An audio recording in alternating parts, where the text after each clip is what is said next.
Hey guys, Godfather of Anxiety here again. I just wanted to do a video on BFS, ALS, health anxiety, and why you probably don't have ALS.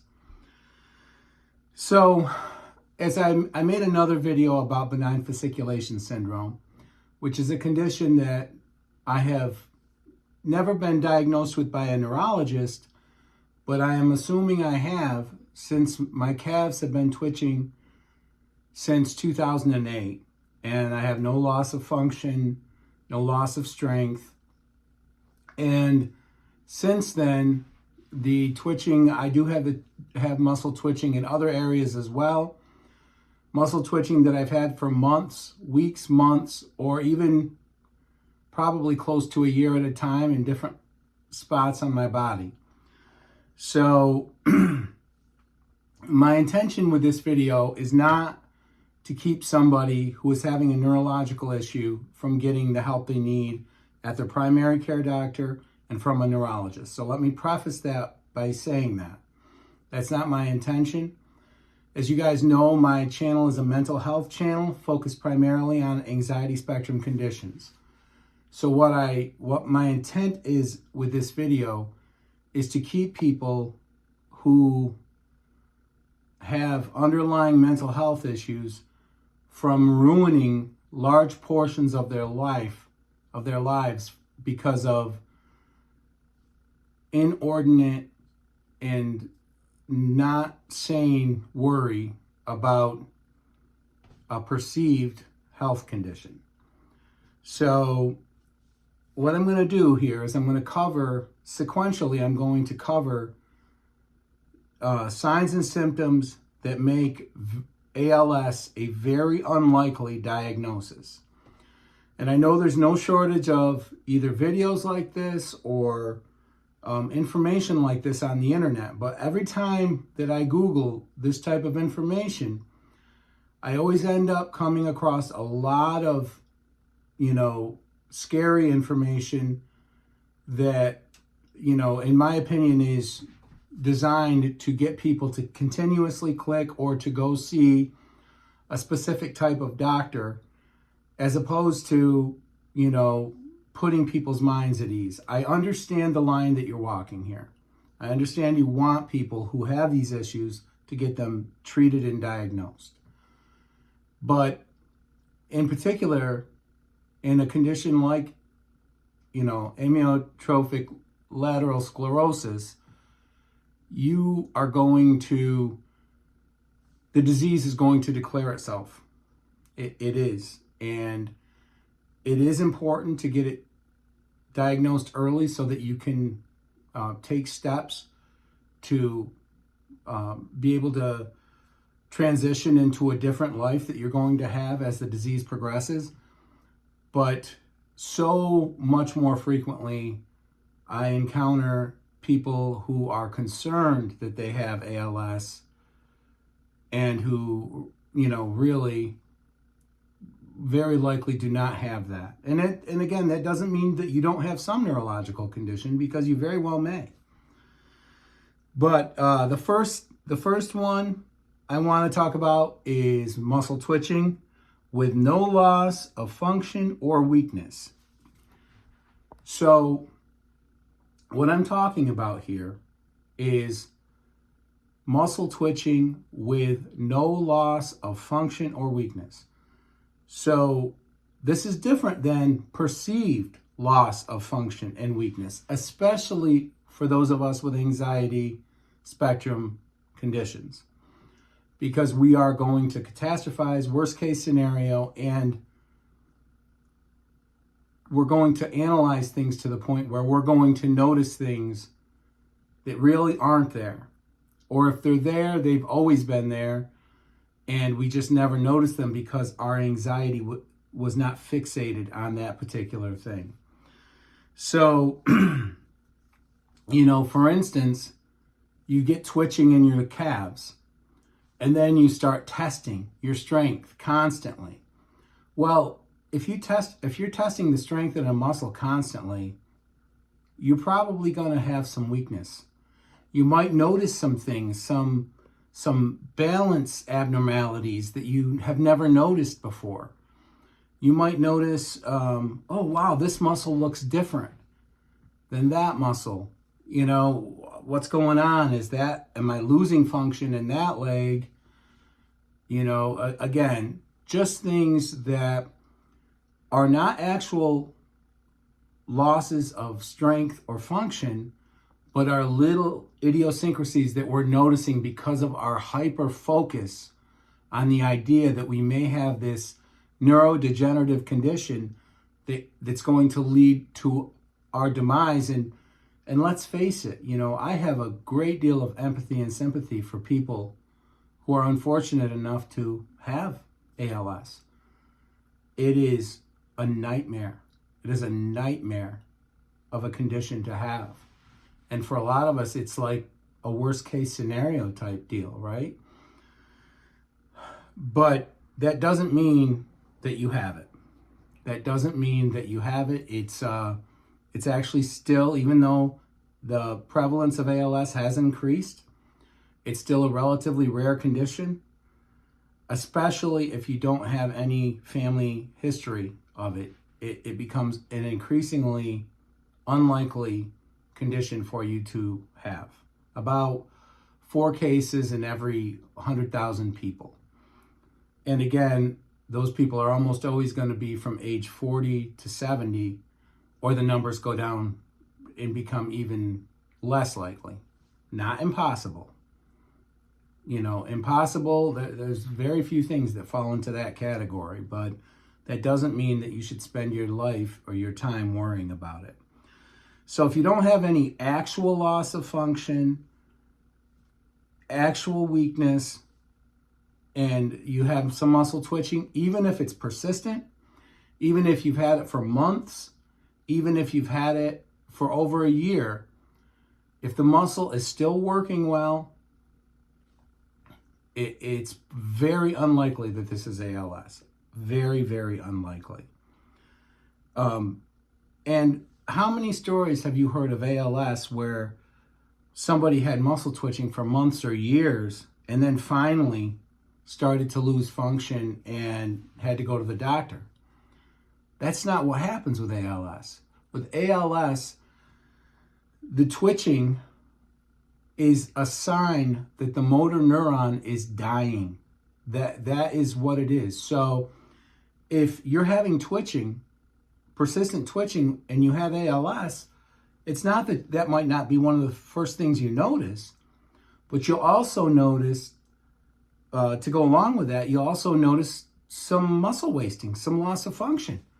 You know, like, okay, you've got a shoulder twitch, but now you also notice that, you know, at the gym, your shoulder's not working right. You're not able to lift as much as you could before. And you're not gonna have pain along with it, okay? So normally what you'll find is people who have muscle twitches that make them go to the doctors also had, accompanying with that, had some weakness and some loss of function. And it was actually the fact that they couldn't button their shirt or brush their teeth, had problems brushing their teeth, that got them to go to the doctor, as opposed from just looking down and seeing a twitch and, you know, some muscle in their body. That is almost never how it goes.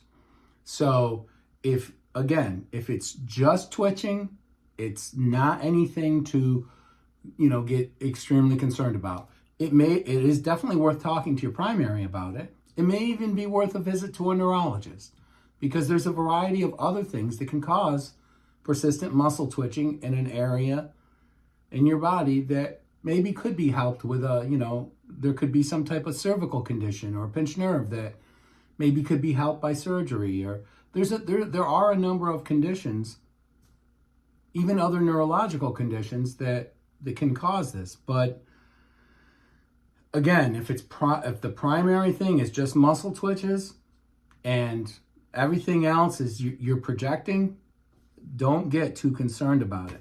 Next, if another one of your primary symptoms is that you're consumed with the idea that you have ALS, if you have a hard time thinking about anything else, if your Google searches reflect that you're just constantly worried that you have ALS, it's a really good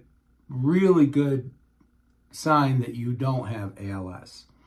Again, people who are diagnosed with ALS, and God bless those people, but they notice they're dropping things. They can't button a shirt. They're starting to slur their words. In fact, and I'll get into that a little bit later on, but someone else notices that they're slurring their words. Even they may not even notice it.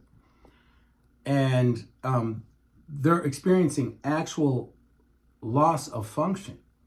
Maybe they're breathing when they eat. They notice something there. But that's what they experience. They don't have this thing where they're just spending thousands of hours of their lives trying to explain away some muscle twitching. And then once this beast starts, once you start perseverating and thinking about, oh my God, because again, what you're really doing is catastrophizing, right? I have ALS. I knew it. And you'll start dropping things. You'll start slurring your words. Trust me. I even have some video of this. I don't know if I can edit it down enough, but where I was just super concerned about the idea that I had bulbar onset ALS because I had some tongue twitching. And guys, the twitching was real, okay? The twitching was not, people can say what they want, because you'll see doctors say it's not actual twitching. Listen, I've got video of my tongue twitching. No, nothing else you could call it but twitching. But I never had any slurring of words or loss of function with my tongue. And I have to attribute this, as you'll look if you do your research, to benign fasciculation syndrome. And when my anxiety levels way up, then I will start twitching all over the place. My scalp will twitch. I will get scalp twitches. So again, if what you're really noticing is that you're consumed with this overwhelming fear of having this dreaded disease, you probably don't have it. People who have ALS, they have a loss of function. I'm sure they're worried, terribly worried. And it's not like people with mental health conditions don't get ALS. They do. But when you aren't able to brush your teeth, button your shirt, or you're tripping, you're going to go to the doctor because you know something's wrong. And that's another thing I want to mention. If you notice one day that your hand it feels weak, or you think you're noticing some loss of function, but then a week later you don't notice it in that same area, use your logical mind, guys. Use your logical mind. ALS doesn't improve. Motor neurons don't grow back. In very rare cases, it may remit, but that just means a halt in progression. And that's incredibly rare, by the way. So if you thought you had a loss of function in your left hand, and then, a week later you're playing some sport with it, you don't have ALS. That was not a loss of function. Or at least if you do have ALS, you don't have it and it's not affecting that area, because that's just not how the disease works. It progresses one way, and almost always that way is eventually going to lead to your demise. And that's why this disease is so insidious, terrible, but also why it is so often something that people with anxiety disorder are going to get, their anxiety is going to focus on, because our nervous systems are overstressed, overtaxed. We're drinking coffee constantly. We're taking other stimulants. We're not getting anywhere near as much sleep as we should. All of these things are likely to affect our nervous system in a negative way, and this will include and can include muscle twitches. So don't let something where you're not experiencing any real loss of function And the biggest thing you're noticing is this all-consuming fear that you have ALS. That's a really good sign you don't have ALS and that you have anxiety. Another thing where you can just about discount ALS as the reason for this, if the area that you're worried about either being atrophied or it's twitching all the time, if you also notice pain or tingling in this area, it's not ALS. Remember, ALS is a motor neuron disease. It affects your motor neurons. So it's going to actually affect the function of the muscle. It's not a sensory nerve condition. So if you have tingling or pain, that is not from ALS. Now, as the disease progresses, people will have pain, right? Because they have to be moved. They might have tingling from a limb falling asleep because they can't move and change positions. But guys, that's way down the road with ALS. If you're having pain or tingling, but you're able to get up out of bed and do the things you need to do, that's a really good sign. You can take that worry about ALS from here down to there if you're having pain and tingling. And any other feeling other than, just a loss of function or a loss of strength or atrophy, So that's another thing I think people don't realize about ALS is it's the motor nerves. It's not the sensory nerves. So if you're having those other feelings, it's not ALS. It almost for sure is not ALS. The fourth thing I want to mention, if your friends and family think that you look, sound, and move fine, that's really, really, really important. That is almost for sure that you don't have ALS. Guys, go ahead and read all of the different accounts. First of all, I wouldn't necessarily encourage it because it's heartbreaking, right? The way people find out they have ALS. And there are some very prolonged diagnoses where they have back surgeries first.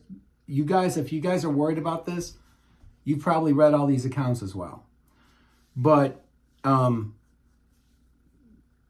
people almost always what happens is people are alerted maybe by someone else about, hey, did you have something to drink? Why are you slurring your words? Or they may notice,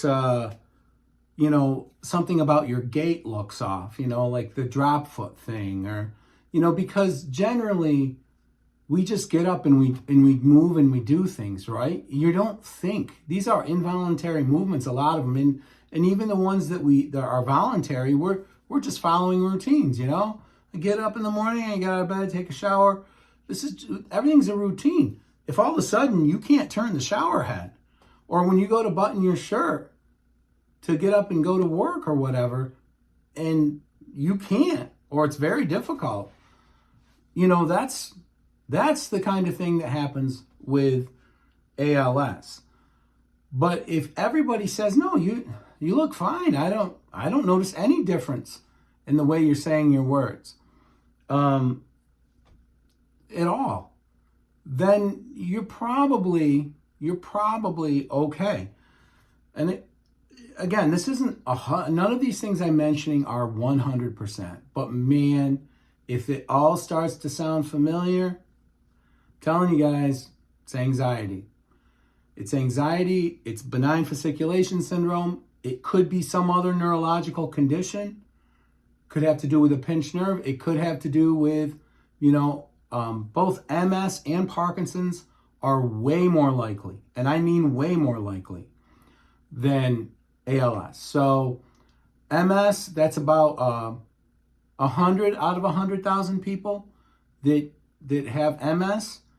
And as far as Parkinson's, it's hundreds of people out of 100,000 that have it. So that's way more likely than ALS. So you could have these other conditions, and they are serious. They do have, different serious symptoms that can progress. And you also could have something very benign, hence the name benign fasciculation syndrome. So, if people around you think you look fine, there's a really good chance that you're fine. And those other degenerative neurological conditions that I mentioned, again, they kind of go one way, guys. Parkinson's, MS, people can live full lives with some of those diseases depending on the severity and the treatments and different things, but it still tends to go one way, right? Those things don't get better. So again, if you've ever had something where you're worried about it and then, a week later it's working great, then you don't have any of these neurological conditions. You just don't. That's just not the way they work. They are one-way streets. Now, just to finish the video off, why I make the video is because I don't want you guys to fall into the trap that I fell into. And this will sound familiar to a lot of you, so, get ready. But thousands of hours on Google, doing Google searches, trying to rule out that I either prove to myself that I do or don't have ALS.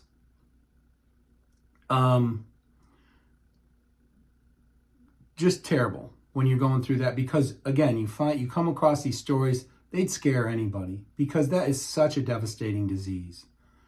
And, it's normal if you are losing function to worry about having ALS. But that's almost never the case.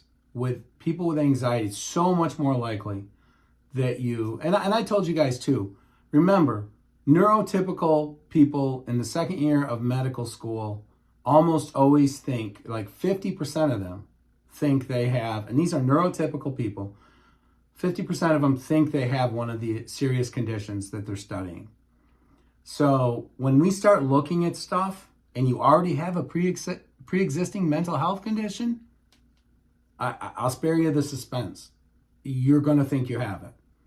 And if it takes hold and becomes part of your anxiety condition, it's going to be a nightmare to get rid of it.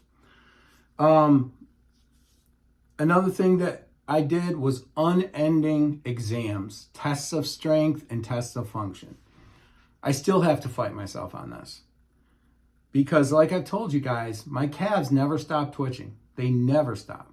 I mean, never. I'll wake up in the morning, I'll look down, might be less, but they're twitching. If I exhaust them, they'll twitch even more. If I eat certain things, that seems like, if I consume a lot of sugar, seems like then they really like to twitch a lot.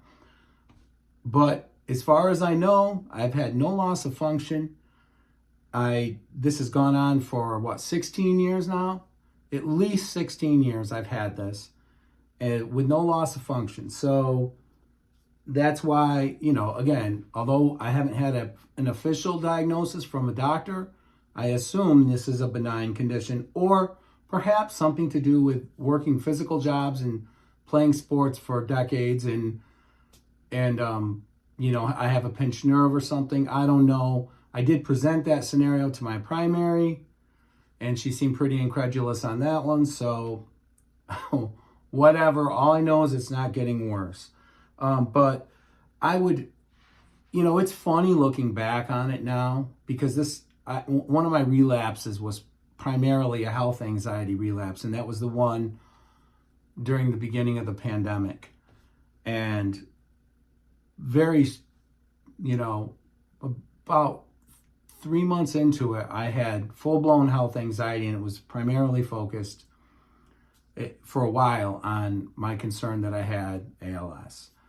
And I was standing on my heels, my toes. I'm doing all these things to try to... Now, if I look back on that seems funny, right? But a lot of these health conditions seem funny when you're not in them. They're not funny when you're going through it. When you're asking people if you're slurring your words, when you're recording, taking pictures. People in my family not even wondering why is he having me take pictures of them? And I give some cockamamie reason, and really I want to look at the pictures to see if things look symmetrical, if it looks like I'm atrophied. And, you don't want to get to that place where every word you're saying, you're wondering if you slurred, or you start saying, highly multisyllabic words that are difficult for anybody to say at any time. And if you say them wrong, oh, there you go. Now you're going to be thinking about that for the rest of the day. You're going to be thinking about if you were able to. This is another thing I did, guys. I don't want you to go through. Going to the gym and having every time you go to the gym be a strength test. Now, if anybody out there who's lifted weights or who's worked out, you're going to have good days and bad days lifting weights. If you don't take performance-enhancing drugs, which I never have and never would, if you don't take some type of performance-enhancing drug, you're going to have good days and bad days. There's going to be days when you can, embarrass a mountain gorilla with your strength, and there's going to be other days when there's probably elderly men and women that could shame you. I mean, that's just been my experience. Now, usually you're in the middle, right? But if you have a lot of stress going on, you ate like crap, you're running on 3 hours of sleep and you go to the gym, again, it doesn't seem to be consistent. Maybe you'll have a great workout, but you got to cut yourself some slack, right? I mean, so if you're having health anxiety has worked its way in there and you're worried about ALS or some other neurodegenerative condition, this is going to be, this turns into a thing, especially, I'm in my 5th decade on this earth, and doing strength tests at the gym can actually end up being dangerous. Our muscles stay strong. The research is really good on that. Right up until, even if you live to be 100, your muscle strength will stay strong if you use them. But joints, not so much. So joints, you can do some things to mitigate the loss of strength and function in joints, but it is a more precipitous decline as we age. So if you're going there, late 40s, early 50s, like I was, and still do occasionally, and you're testing strength by lifting ridiculous weights, you could predispose yourself for an injury. So you just don't want to get to this place where everything is a test, you're consumed with, oh, what's wrong? And long before I was ever worried about ALS, I had health anxiety back when I first got anxiety disorder and panic disorder. So I know what this is like. It's just that ALS, because it's a disease, all of these neurological diseases, they're diseases that are a diagnosis of exclusion. So they take months or even years to diagnose. So this really becomes a thing where you end up losing large chunks of your life, even if you seek treatment, even if you actually go to get treatment. If you're someone with an anxiety disorder, it can rob you of a large chunk of your life. So my final advice is, if you have any type of loss of function, definitive loss of function, if you can't button your shirt, brush your teeth, if you're tripping constantly, and you were not thinking about the fact that you may have a neurological condition when all this stuff is happening, go see a doctor, see your primary, have them refer you to a neurologist and get this diagnosed. There's still a good chance it's not a life-threatening condition, but why would you take a chance? Just go and get it checked. If instead you have no loss of function, but a lot of perceived loss of function, people think that, can see that you're worried all the time, and that's the thing that's being noticed. Push comes to shove, you can do everything you've always done. Maybe, it's so funny. It's that perceived weakness. Like, I remember how heavy a coffee cup felt when I was worried that I had ALS. Guys, I can incline press 450 pounds and curl 100-pound dumbbells. And I don't say that to brag, but when your mind is focused on the fact that you're catastrophizing, you're losing your strength, a coffee cup felt heavy. A coffee cup felt heavy.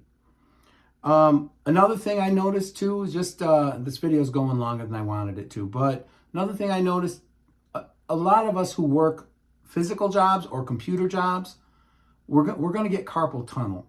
So don't get in a twist if you're having grip issues in your 40s and 50s, especially in one hand.